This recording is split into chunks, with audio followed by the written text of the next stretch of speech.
réveillons en chacun d'entre nous le don de piété. Enfin, ce que les gens appellent don de piété. Et il est important que j'en parle. Je l'ai déjà dit et je le répète. Si vous voulez être dans la religion, c'est-à-dire dans le dogme, c'est-à-dire dans le suivisme de ce que une église dit, pour l'appliquer bêtement, que ce soit bon ou mauvais, continuez de faire ce que vous faisiez avant. Appelez cela Saint-Esprit, appelez cela don de cela, ça vous regarde. Mais sachez qu'en spiritualité, le Saint-Esprit est à la base de tout. C'est pour ça que c'est lui qui planait sur les eaux. C'est pour ça que c'est lui qui planait sur les eaux. Parce que c'est lui qui donne la vie. C'est important. Si c'est donc lui qui donne la vie, c'est le même qui est donc crainte, c'est lui qui est piété, c'est lui qui est force, c'est lui qui est intelligence, c'est lui qui est, quel don encore? Sagesse, conseil. C'est tout cela. C'est lui qui est ça. D'un, de deux. Arrêtez, j'évite de dire don parce que bon, mais c'est bon, j'ai grandi ça dans la tête. Le don est un cadeau. Dieu ne me fait pas cadeau du Saint-Esprit. Non. Dieu ne me fait pas cadeau de quelque chose d'autre. Non. Sauf si on devient d'accord que Dieu là c'est mon père et c'est ma mère. D'accord. Parce que personne là, et c'est Saint Jacques qui le dit dans la Bible que vous aimez souvent lire, Dieu là, personne ne l'a jamais vu. Et c'est encore lui qui dit que tu ne peux pas dire que tu aimes Dieu, alors que tu fais du mal à ton frère, alors que tu fais du mal à ton enfant, alors que tu fais du mal à tes parents, et tu dis que tu aimes Dieu. Alors retenez que toutes ces capacités divines dont on parle dans le Saint-Esprit, on peut les appeler des dieux. Donc, le Dieu de piété, que je développe cette semaine-ci dans notre marche vers la Pentecôte, est le Dieu qui vous apprend ceci. Tout est possible dans l'univers, à condition que cela soit inscrit dans votre sang. Qu'est-ce qui est inscrit dans ton sang? Est-ce qu'il est écrit dans ton sang que tu dois voyager? Est-ce qu'il est écrit dans ton sang que tu dois travailler? Est-ce qu'il est écrit dans ton sang que tu dois avoir les diplômes? Est-ce qu'il est écrit dans ton sang que tu dois accoucher? Est-ce qu'il est écrit dans ton sang que tu dois mourir étant vieux? Première chose. Ça veut dire, la première partie là, au moins deux choses. Ça veut dire que vous qui faites des enfants, vous devez étudier ce que vous écrivez dans leur sang. Ça commence par là. Avant de vous demander qu'est-ce que mes parents m'ont écrit. Pour la plupart, vous avez des enfants. C'est pour ça que c'est dangereux d'avorter. Parce que c'est un problème. Si dans ton sang, que tu vas seulement accoucher une fois, toi tu avortes une fois, mais c'était bon. Tu n'auras plus d'enfants. Et tu vas dire que c'est Dieu qui est mauvais? Non. C'est très important. Toi qui es le parent d'aujourd'hui, le père ou la mère d'aujourd'hui, malheureusement aujourd'hui, vous les enfants, vous aimez faire trop les enfants n'importe comment. On voit des enfants qui font des enfants encore. Qu'est-ce que vous écrivez dans le sang? Toi l'homme, qu'est-ce que tu donnes à ton enfant? Est-ce que tu sais même comment on fait pour donner? Parce qu'il y a des techniques pour donner. Tu peux avoir beaucoup de malheur sur toi, mais travailler pour que le peu de bonheur qu'il y a sur toi, ce n'est que ça que tu donnes à ton enfant. Idem pour la fille. Et ça se travaille avant même de faire l'amour ensemble. Vous devez le savoir. C'est pour ça que j'aime souvent dire que venez en formation. C'est-à-dire acheter ces cours-là. Et c'est la raison pour laquelle, dans la tradition africaine, ce sont les parents qui donnent les époux et les épouses à leurs enfants. Parce que c'est le parent qui connaît ce qu'il a écrit dans ton sang. Quand tu vas donc marcher et trouver ton mari ou celui que tu veux épouser, quoi que ce soit, ton parent doit valider. Parce que ton parent, c'est lui qui va faire la recherche mystique pour savoir est-ce que ce que j'ai écrit dans le sang de mon enfant peut donner avec le sang de la famille là. C'est une étude. C'est à ça que c'est le temps de préparation, ce que vous appelez fiançailles. Même pas. Quand on vient encore montrer la face, c'est là où on recherche ce genre de choses. La fille là, c'est qui? Elle vient de quelle famille? Elle vient de quel village? Il y a quoi dans son ventre? Est-ce qu'elle a 2 estomacs? Est-ce que c'est comme ça? Pendant ce temps, la famille de la fille travaille aussi. Le garçon là, c'est qui? Il vient d'où? Il est comment? Qu'est-ce qu'il y a dans leur famille? On travaille. C'est comme ça qu'il faut faire. Et c'est ça que le Dieu de piété fait. Il ne s'agit pas de... Le Dieu de piété n'est pas celui qui va t'amener faire des heures et des heures dans une église. Parce que c'est toi qui décides que dans l'église là, il y a Dieu ou il n'y a pas Dieu. Tout bâtiment avec la croix ne signifie pas bâtiment d'église avec Dieu. Non. Tout bâtiment où on fait les prières ne signifie pas bâtiment où on appelle le Dieu qui fait le bien. Non. Tu peux avoir des images de Jésus et de Marie dans un endroit, or c'est l'endroit là où on touche tes énergies partout. Ça veut dire que la piété n'est pas liée à une quelconque église, une quelconque religion, une quelconque tradition. Non. Deuxième chose, ça veut dire que quand tu commences à grandir, tu dois te poser la question, qu'est-ce que mes parents ont écrit sur moi? Je parle de mission tous les jours. Posez-vous la question, papa, tu as voulu quoi pour moi? C'est pour ça que j'aime souvent dire que vous les filles qui faites les enfants pour bloquer un garçon, pour sécuriser le mariage. Mais l'enfant que vous appelez là, ce que tu écris dans son sang, c'est que c'est un enfant qui a le cœur dur. Parce que dès le ventre, tu apprends à l'enfant là que ton travail est de me bloquer l'homme-ci pour qu'il m'épouse. Voilà le problème de beaucoup d'enfants. Il y a donc beaucoup d'enfants qui naissent sous ce genre d'histoire-là. C'est un problème. Tout comme il y a les hommes qui font des enfants aux femmes pour qu'elles restent dans le mariage. Les enfants que vous appelez là, en général, ils ont un type de blocage. Vous comprenez donc que c'est ça qu'on appelle l'histoire d'une relation. Tout ça, c'est le don de piété.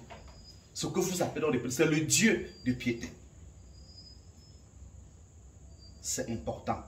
Maintenant, une fois que tu es conscient de ce qui a été écrit dans ton sang et dans le sang de la fille en question, il faut savoir que ce n'est pas parce que c'est écrit que ça va automatiquement s'accomplir.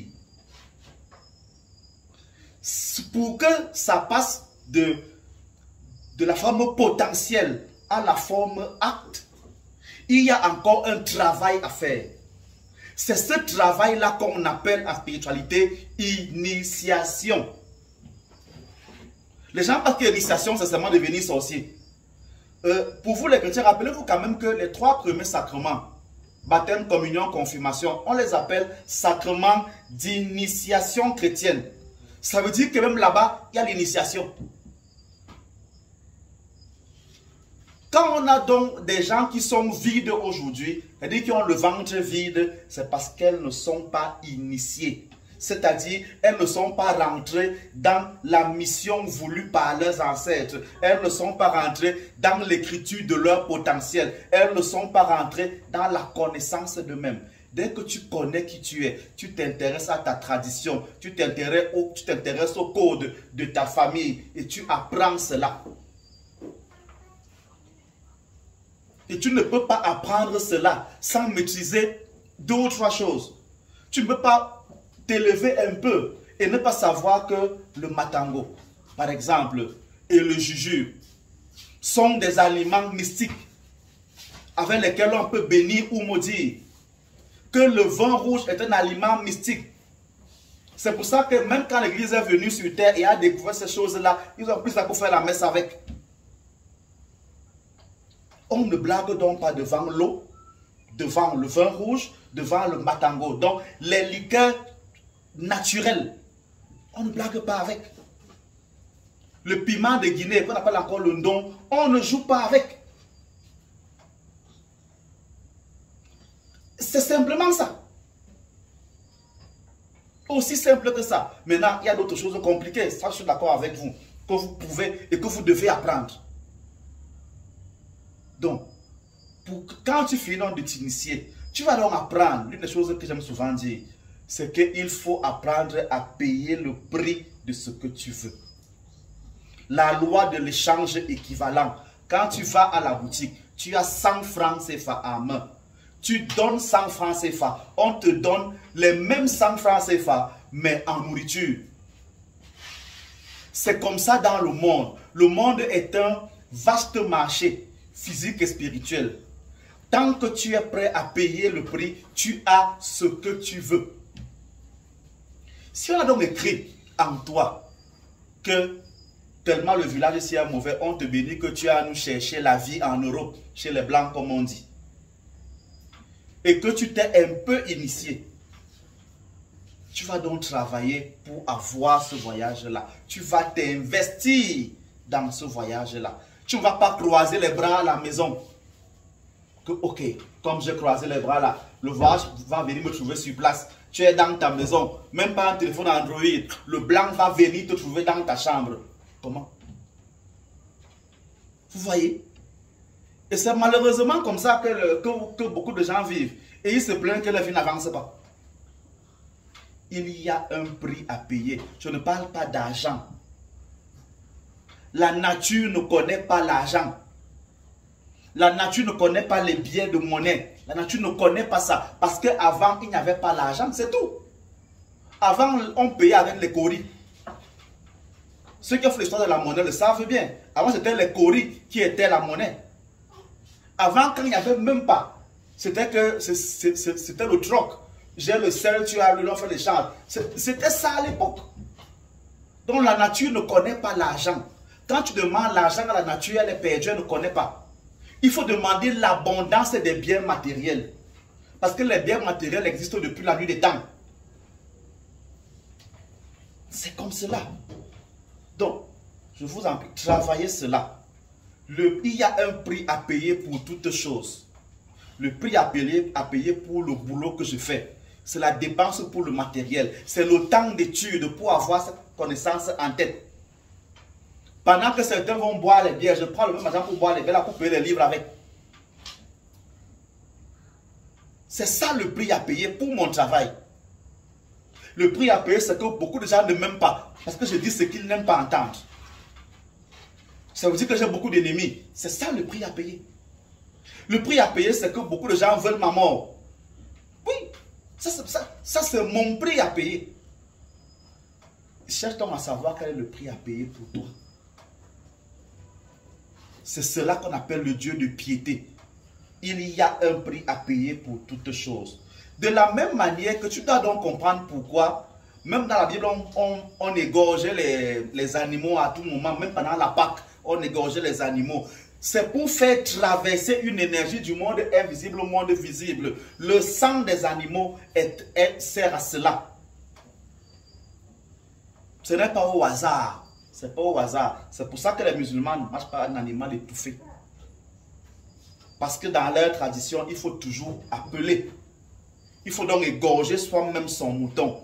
Et il y a une parole prophétique qu'on dit. Pour que les choses viennent. Il faut que le sang là touche ta cour.